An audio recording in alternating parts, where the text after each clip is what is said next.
मेरा नाम रविंद्र कुमार। आज कप्तान ऑफिस जी साहब के पास में इसलिए आए हैं। कल मैं एक एप्लीकेशन देने के लिए आया था वहाँ पे पुलिस चौक की छोटा मावाला, क्योंकि एक मेरे भाई से एक पारिवारिक मामला चल रहा है, जिसके कारण जो है भाई 11 महीने की जेल काट के आया था। रात में आकर के उसने गाली गलौज करी, गेट तोड़ने की कोशिश करी, और अगर गेट नहीं खोला तो उसमें जो है 2 दिन के अंदर अंदर मारने की उसने धमकी दी थी। मैंने फिर 112 पे कॉल किया। 112 से वहाँ से वे आए, तो आने के बाद में उन्हें देख करके पुलिस वालों को भाग गया। फिर सुबह जो है उन्होंने कहा, चौकी इंचार्ज से बात हुई जो सत्येंद्र कुमार जी है, छोटा मावाना प्रभारी, तो उन्होंने कहा कि आप एक काम करो, चौकी पर आकर के हमें एप्लीकेशन दे दो। मैं अगली सुबह जैसे 6:30 बजे जब जाने की उसमें उठा, तो 6:30 बजे भाई फिर आया।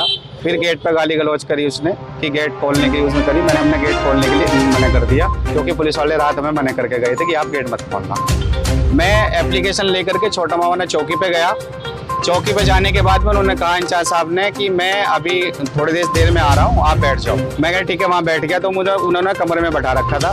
वहाँ पे जो मौजूद थे अशोक कुमार जो कांस्टेबल है वो मौजूद थे। उन्होंने कहा कि ठीक है आप बैठ जाओ। मैं बैठ गया। उसके बाद वो चौकी इंचार्ज साहब 11:15 बजे आए।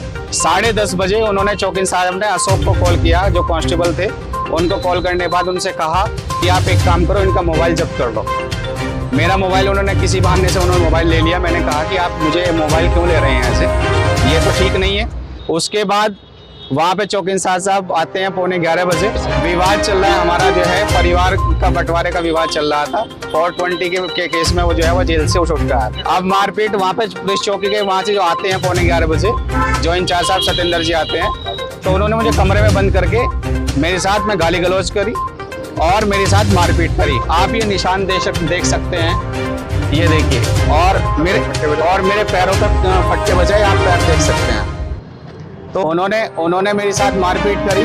मारपीट करने के बाद उन्होंने मुझे कमरे में बंद कर दिया। माँ बहन की गाली देने लगे, कहने लगे मुझे इस चीज़ का नहीं पता। मैं उनसे पूछता रहा कि सर आप मुझे क्यों ऐसा पीट रहे हैं, कि मैं फरियादी हूँ, फरियाद पर लेके आपके आया हूँ, आप कार्रवाई कीजिए, आप वहाँ जांच कीजिए जा करके, कि उन्होंने मेरी कुछ नहीं सुनी।